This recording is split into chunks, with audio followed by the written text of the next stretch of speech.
4 दोस्त रघु, मीरा, भरत और चंदा पहाड़ी रास्ते पर चल रहे थे।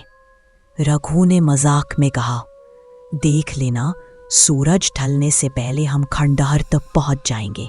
मीरा ने मुस्कराकर जवाब दिया, तेरी नक्शा पढ़ने की अक्ल तेरे चुटकुलों जैसी है, कमजोर।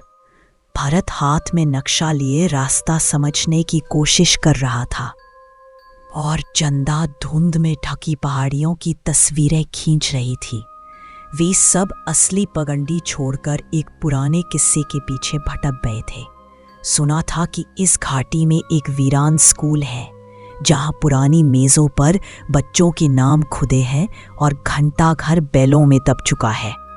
लेकिन जब वे पहुंचे तो वहां स्कूल नहीं बल्कि 14 जर्जर झोपड़ियां थीं।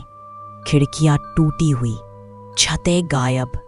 सबसे बड़े घर के पास एक गहरी खान का मुंह खुला था।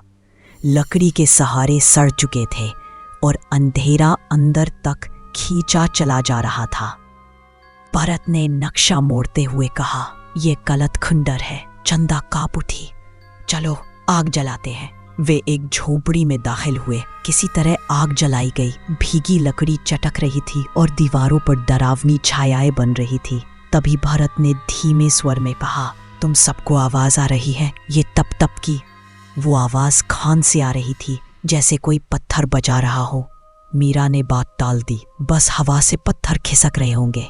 लेकिन तभी उसने देखा, उसकी चॉकलेट गायब थी, बस मरोड़ा हुआ रैपर रह गया था। आग अपने आप बुझ गई।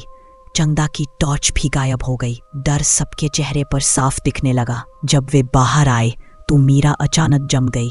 उसने देखा, खान के मुंह के पास छोटे छोटे साए झुककर खड़े थे। टॉर्च की रोशनी पड़ते ही वे धुएं की तरह गायब हो गए।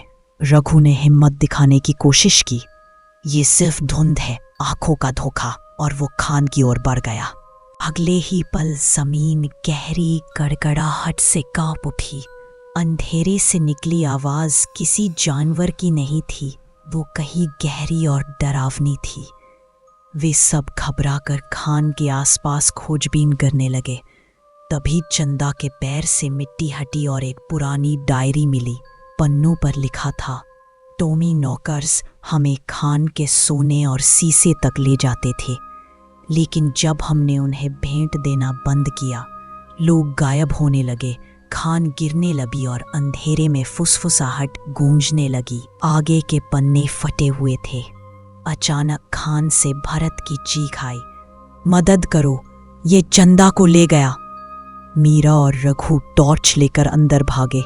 सुरंग की दीवारों से सरसराहट गूंज रही थी, जैसे पत्थर आपस में टकरा रहे हो। फिर एक भारी गूंजती आवाज आई, भाग जाओ। सुरंग में रास्ता 2 तरफ बंटा। भरत की चीख बाईं ओर से आ रही थी। दोनों उसी ओर भागे। तभी ऊपर से चट्टानें गिरी और रास्ता बंद हो गया।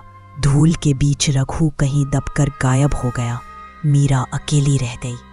थोड़ा आगे उसे एक कोठरी जैसी जगह मिली। दीवारों पर जंग लगे औजार टंगे थे। मेज पर वही गायब पन्ने रखे थे। उसने पढ़ा, ये टॉमी नॉकर्स नहीं है, हमने गहराई में किसी और को जगा दिया है। भेड़िए जैसी जबड़े, दरांती जैसी पंजे, इसे बस धमाकों से ही दोबारा गहराई में दफन किया जा सकता है। अचानक उसके पीछे से खराश जैसी आवाज आई। पीली चमकती आंखें अंधेरे से झांक रही थी। वो प्राणी बाहर निकला, लंबे हाथ पांव, उलझे बाल, पंजे पत्थरों पर खटकते हुए। मीरा भागी, प्राणी उसके पीछे। एक विशाल गुफा में उसने देखा, भरत घायल पड़ा था और चंदा बेहोश थी। तभी ऊपर से रघु भी फिसलकर आ गिरा। उसने एक पुराना विस्फोटक यंत्र पकड़ लिया। प्राणी उनकी ओर झपटा। रघु ने यंत्र दबाया। पहले कुछ नहीं हुआ। दूसरी बार दबाया तो गहरी सुरंगों में चिंगारी दौड़ गई। फिर पूरा पहाड़ दहाड़ उठा। पत्थर टूटकर गिरने लगे। प्राणी गुफा में चीखता हुआ दब गया। धूल छटी तो मीरा, रघु और भरत किसी तरह चंदा को उठाकर बाहर निकले। बचाव दल पहुंच चुका था। सबने कह दिया भूस्खलन हुआ था, लेकिन सच किसी ने नहीं बताया। जब एम्बुलेंस घाटी से निकल रही थी, मीरा के कानों में अब भी वही आवाज गूंज रही थी, टप टप टप। मानो वो प्राणी अब भी कहीं जिंदा हो, मानो पहाड़ अब भी उनका कर्ज वसूलना चाहता हो।